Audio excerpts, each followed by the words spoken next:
नैब के लिए नए एसओपीज मुतारिफ करवाए गए हैं और जिसमें यह बात की गई है कि वो बराह रास्त सियासतदानों को गिरफ्तार नहीं कर सकेगा।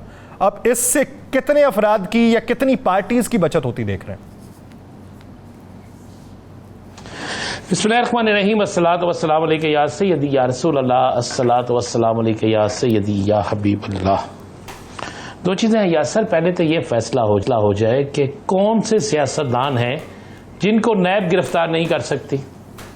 मैंने वो सारे कवानीन देखे हैं, एक माह से लेकर एक साल सजा भी कि उन्होंने का तयन भी कर दिया है। ये भी कहे कि जनाब किसी भी रुकने असम्बली को, किसी भी सेनेटर को गिरफ्तार नहीं कर सकते जब तक पूरे सबूत नहीं मिलते, फला फला फला सारा कुछ। और यहाँ पर तो नैब तो फिर एक बहुत बड़ा दायरा है, बहुत बड़ा दायरा है।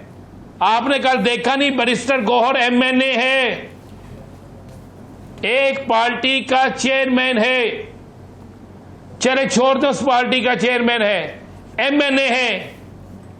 आपने देखा पुलिस ने किस तरह गिरफ्तार किया, किस तरह छुड़ाया गया। यहां पर किसी चौक चौराहे में, गली मोहल्लों में जिसकी भी हुकूमत हो, जब चाहे, जिस वक्त चाहे, जिसको चाहे उठा लेते। अगर ये नैब पे कानून लागू हो रहा है तो बहुत अच्छी बात है।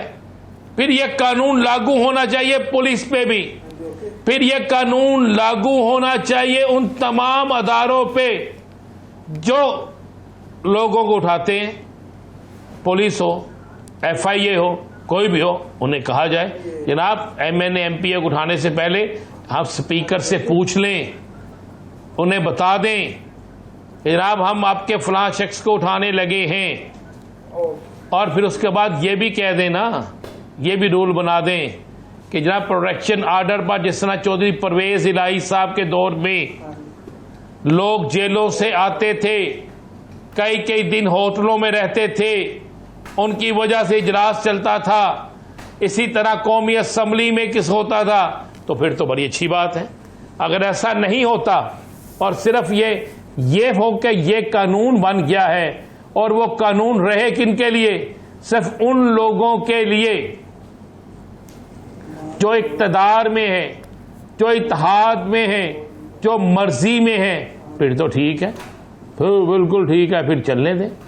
लेकिन अगर ये कानून सबके लिए होगा तो फिर तो ये कानून चलेगा ना। लेकिन मैं आपको वक्त से पहले बता देता हूं, ये कानून सबके लिए नहीं है, ये कानून किसी सूरत में भी सबके लिए नहीं है। और इस कानून में ये जो कानून फौरी बना है ना, मैं आपको ये भी खबर दे दूं, 3 पिटीशंस तैयार हो रही थी, 3 पिटीशंस, बड़ी खबर दे रहा हूं आपको, ब्रेकिंग न्यूज दे रहा हूं। 3 पिटीशन तैयार हो रही थी तोशा खाना के हवाले से जी। 3 पिटीशन, इन पिटीशन में तोशा खाना था और दीगर चीजें थी जिसमें कई हुकूमती लोगों के नाम थे कि इनको भी गिरफ्तार करें, इनको भी, इनसे भी इन्वेस्टिगेशन की जाए, इनको भी शामिल तफ्तीश किया जाए। तो उन्होंने कहा कि सिलसिला ही मुका छोड़ो। उन्होंने सेम आप वाला काम किया, सेम वही काम किया जो आप मेरे साथ करते हैं। कौन सा? तो सिलसिला ही मुका छोड़ो। नहीं, मैं क्या करता हूं? ओ यार, आप में और आपकी हुकूमत में फर्क क्या है? फर्क इतना है कि 800 रुपए का सूट नहीं लेके देते हैं। आज आपका वो 800 रुपए का सूट फंसा हुआ है, लोगों के पता नहीं कितने थान बिक गए हैं। राना साहब, वो आज़मा बुखारी साहिबा ने कहा है कि साहिबा कहती हैं कि नाकदीन कारकर्दगी पे बात नहीं कर सके तो इसलिए किरदार कुशी करते हैं। उन्होंने आज आके टमाटर, प्याज, उसका रेट आके बताया। उन्होंने कहा देखें जी वो रमज़ान में क्या रेट था और अब क्या हो गया। अब कोई बोलता नहीं। कितने का उनसे पूछना था रेट, क्या हुआ, पूछा आपने? उन्होंने 120 रेट बताया। उन्होंने टमाटर तो 50 रुपए के बता दिए उन्होंने। मुझे 50 रुपए के टमाटर ले दें यार, जहां से मिलते हैं। बल्कि अपने प्रोड्यूसर साहब से हम कहते हैं, इनको ज्यादा पता होता है कि कहां से मिलते हैं। ये उस दिन आटा भी मुझे लेके दे रहे थे। इनसे पूछ लें ना कहां से मिलते थे, कि ले ले यार हम भी, और उसके बाद गरीबों को बांट दे जाके।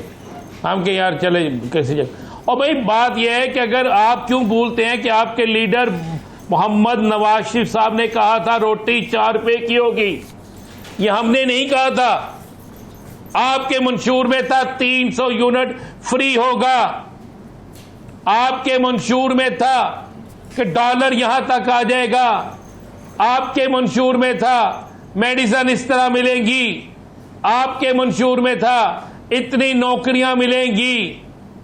भाई आपके मंशूर में था ना, हम पूछे भी ना, हम ये कहे भी ना कि जनाब आपने जो वोट फार्म 47-42 या किसी भी तहत लिए हैं, उन वोटों को जो लिया है, जिस मकसद के लिए लिया है, जो आपने नारा लगाया था जनाब, उसके मुताबिक रेट क्यों नहीं हुआ?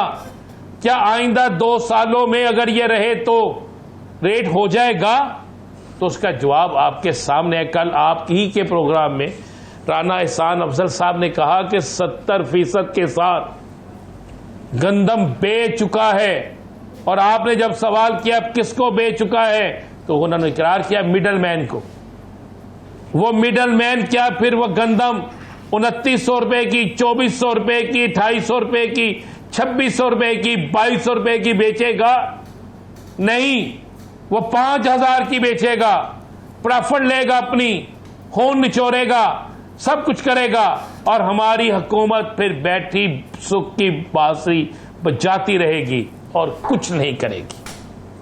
तो आप कहते हैं कि जरा बंदे भी गिरफ्तार ना हो, आप कहते हैं गिरफ्तारियां, और यार ये तो मैंने बताया कि ये सारा काम उन 3 पिटीशंस की इतला मिलने पर, जिसके तहत ये फैसला हुआ था कि जनाब अगर आप राना अजीम को पकड़ रहे हैं, यासर रशीद को पकड़ रहे हैं, अगर आप अब्बासी साहब को पकड़ लगा, हमारे अब्बासी साहब ने नहीं पकड़े, इनको पकड़ रहे हैं, किसी और को पकड़ रहे हैं, तो आप इनको फिर बाकियों को भी पकड़े, तो आप फौरी तौर पे उन्होंने कहा इसका बंदोबस्त पहले ही कर दें।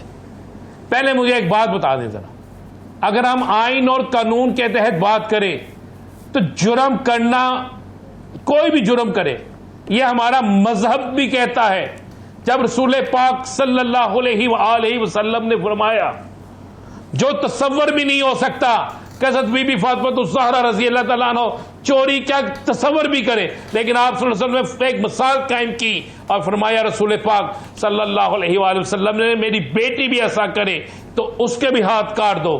तो जब इस्लाम हमें इस बात का दर्श देता है, जब इस्लाम में हमें यह कहा गया है कि जनाब कोई भी हो, चाहे वजीर आजम हो, उस पर ज्यादा जिम्मेदारी है, वजीर आला हो, उस पर ज्यादा जिम्मेदारी है, अपोजिशन लीडर हो, उस पर ज्यादा जिम्मेदारी है, अवाम के वोट लेकर असेंबली की ठंडे ठंडे ईवानों में बैठने वाले अरकानी असेंबली हो तो उन पर ज्यादा जिम्मेदारी है।